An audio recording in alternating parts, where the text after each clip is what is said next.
Manchester City come back to beat Chelsea 3-1, and I'm doing the review a little bit differently this time. We'll start with Chelsea. Robert Sanchez, what's wrong with you? Can someone please tell me what's wrong with Robert Sanchez? It's like before kickoff, Chelsea fans should already know that they are one down because Robert Sanchez has committed to donating a goal to the Ops every single game. Cole Palmer in big games, he's lukewarm Palmer. Lukewarm because that was a stinker today. Huge chance to put Chelsea 2-0 up, and he decides to square the ball, and him and Jackson, between the both of them, they mess it up. I think maybe he should have had a better shot, or he should have actually had a better pass. So either way, just score. Jackson, speaking about Jackson, that was one of his worst performances ever. What was that? I think after his first assist for Madueke, which was a result of the mistake, credit to him for putting the pressure on. After that, he's just messed it up. He messed up his chance with Cole Palmer. He didn't really shoot. I think maybe he could have also hit it first time, but he wasted the chance. And also since then, he could not let it stick. He could not hold the ball for anything. He lost duels to 18-year-old debutant Kozanov, 18-year-old who already had a nightmare start. Then he started losing all his duels against him when he should be putting pressure against him. He couldn't make it stick. He couldn't put passes together, and he also had like a chance to score, and he didn't as well. So one of his worst performances ever, not up to it as a true number 9 for Chelsea. Enzo Maresca. Surely Sanchez has Enzo Maresca's nudes, and he has threatened to release them if he doesn't start, because you have Maresca defending Sanchez in public so many times and starting him so many times that he's literally overlooking the most errors that have led to goal. Robert Sanchez has made the most errors this season leading to a goal. 9. That's almost double the next person, right? So clearly he's seeing something that we are not seeing. But obviously he's a manager, he'll back his players, but I do think sometimes you can't hide or mask what we see, and you also can't, numbers don't lie as well. So I think Sanchez has been poor, and Maresca is the only one that doesn't see it apparently. Now we move on to City. Haaland, brilliant performance. That's a 10 out of 10 performance. A proper number 9 all-round game was perfect. Hold-up play, perfect. Linking play, perfect.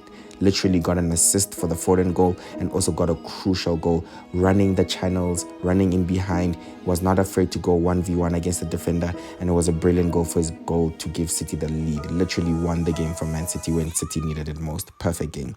Mamouche, it's going to be scary. It's going to be scary for the rest of the Premier League because that boy is electricity. He looks electric. He looks like he's going to be fire. I think all that's missing is that once KDB is on the same pitch as him, it's going to be scary. I think Kevin De Bruyne will be able to find his perfect runs with the pass. He'll be able to match the pass with the runs that this guy makes, because it seems like the rest of the City can't do it. Foden needs to start doing it, but it does not look like Kovacic can do it. I do believe when City have Rodri and maybe Kevin De Bruyne, if De Bruyne will still be there next season, then it's really going to be scary for the Premier League, because then they'll be able to find him with the passing all the time. Both Rodri and KDB's passing is really good, so it's going to be scary.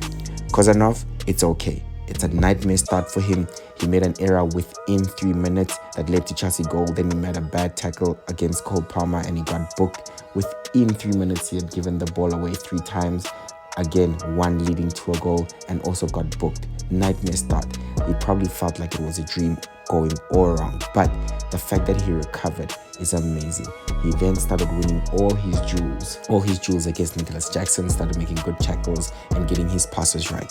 I want to say shout out as well to Pep Guardiola for not subbing him early in the game, because I thought actually that might be a real possibility at some point, but Pep Guardiola kept his nerve. Even though he's on a card and Chelsea were pressing so much, he trusted not to humiliate him and break down his confidence, and kept him on until the 50th minute, where it looked like since then he had a decent game, right? So we've seen what Amran did with Xerxes, almost broke his confidence, right? When he subbed him 30 minutes during the Newcastle game at Old Trafford, literally at home, Xerxes went straight down the tunnel.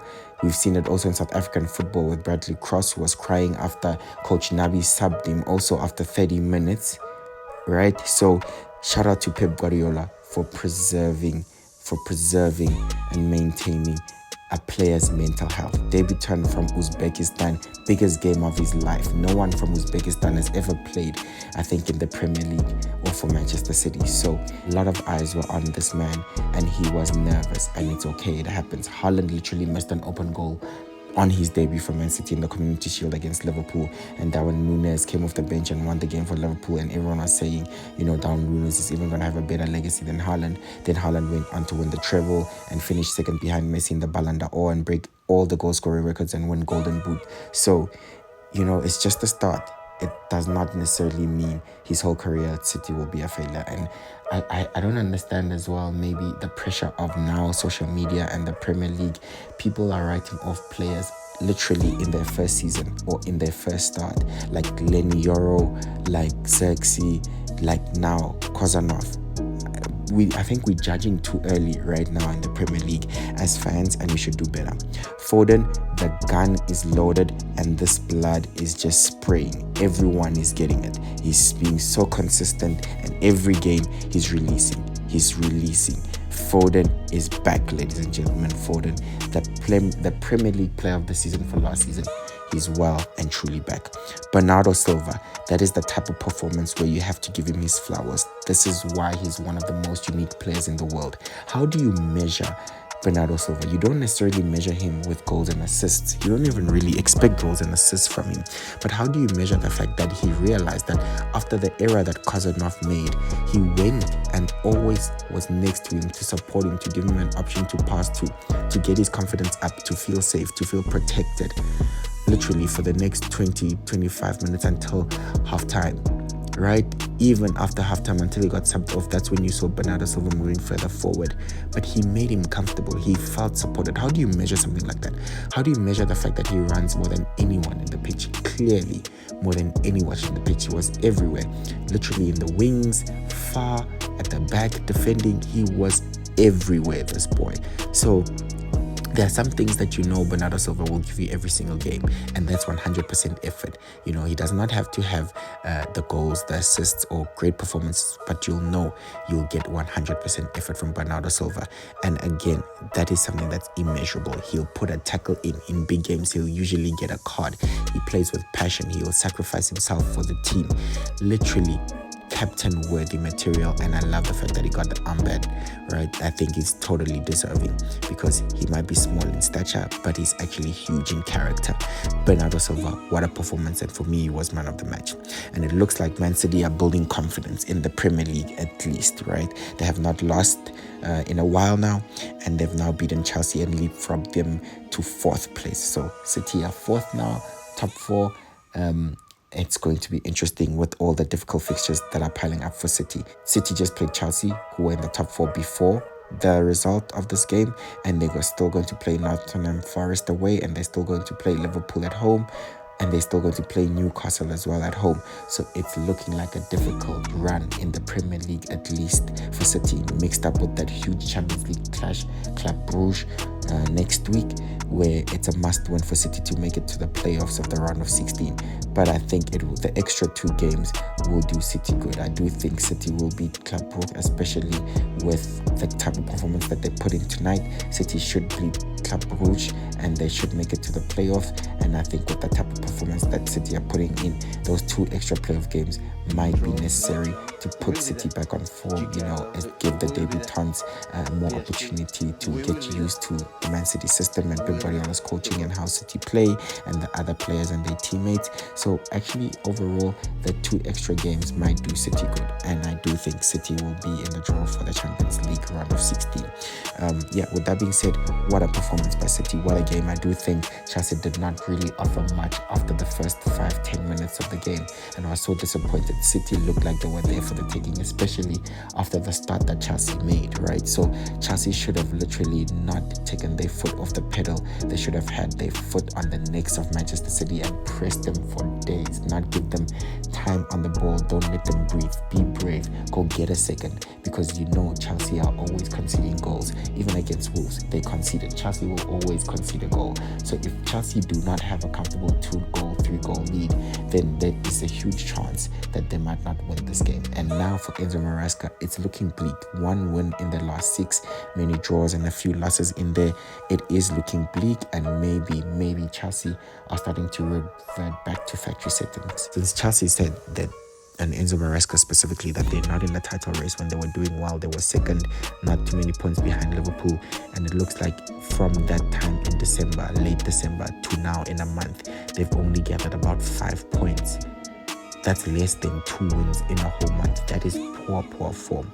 That is a poor run, especially if you're trying to make top 4. One of the most competitive seasons we've ever seen. Bournemouth is chasing top 4. Forest is in there. Aston Villa is in there. Newcastle is in there. And you also have Fulham just outside. So there won't be an easy game. It doesn't look like it's an easy game. So it is important, at least for Chelsea, to then start getting a few wins together, because then they will start regretting it. They were comfortably second and it looked like they'll easily make top 4. But now with this run, it looks like they might not even make top 4, and now it should be a priority. So yeah, Enzo Maresca needs to get a hold of it. They need to fix it. It looks like they're trying to bring in some signing players like Garnacho. Does that really help? Or is that a huge improvement on Sancho and Madueke, for example? I think Garnacho is a huge talent, and I think he gets all important numbers like goals and assists. So I really rate Garnacho, and I do think it's a mistake that Man United are doing by letting him go. But for Chelsea, I think they need to do something to get themselves together and start winning again. It is looking worrying, and based on this, I might not actually think that Chelsea are capable of finishing in top 4. But if you're looking at it, you would assume that maybe Forest can lose their form, they can dip, and maybe City can, after Liverpool and Arsenal, City maybe be the third team that's realistically competing for that spot, as well as Chelsea as well. If you throw in Newcastle, Aston Villa, Nottingham Forest and Bournemouth in there, you'd have to fancy Chelsea. But football is not won on paper, football is won on the field, and teams that are performing are definitely the teams that will make it, right? So Chelsea worrying, City, it looks to be like they're amending things, or they're getting a little bit of form back. Yeah, with that being said, please let me know what you think of the game. Brilliant game. City and Chelsea always deliver, right? Brilliant game. Thoroughly enjoyed it. I do think Chelsea didn't offer much, especially after the first 10 minutes, and City looks like they're getting stable again. Let me know what you think. Please subscribe. Thank you so much for watching. Like, comment, share. Really appreciate everyone that does that already. We have hit 3,000 subscribers. Thank you so much to everyone that's joined the family. Yeah. Love you all. Goodbye. Good night. I'll be back with the Fulham and Manchester United review. I do believe Manchester United will lose to Fulham, so let's see if that turns out to be true. My predictions for today were almost spot on. I got everything right except the Brighton game, where I was shocked. Everton won 1-0 away at the MX Stadium, but besides that, almost a perfect day of predictions. Thank you so much for watching. Please subscribe, and I'll see you in the next one. Bye-bye.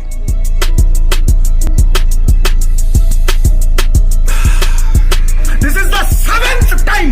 This is the fucking 7th time I'm calling out your name. You are just an absolute shambolic. You don't deserve to play for Chelsea Football Club. You don't deserve to wear the badge. Get out of my club. Get out. Get out.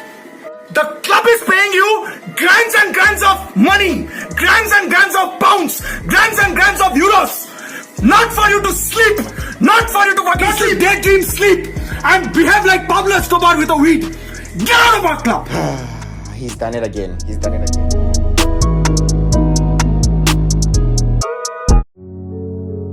and gentlemen, it's match day.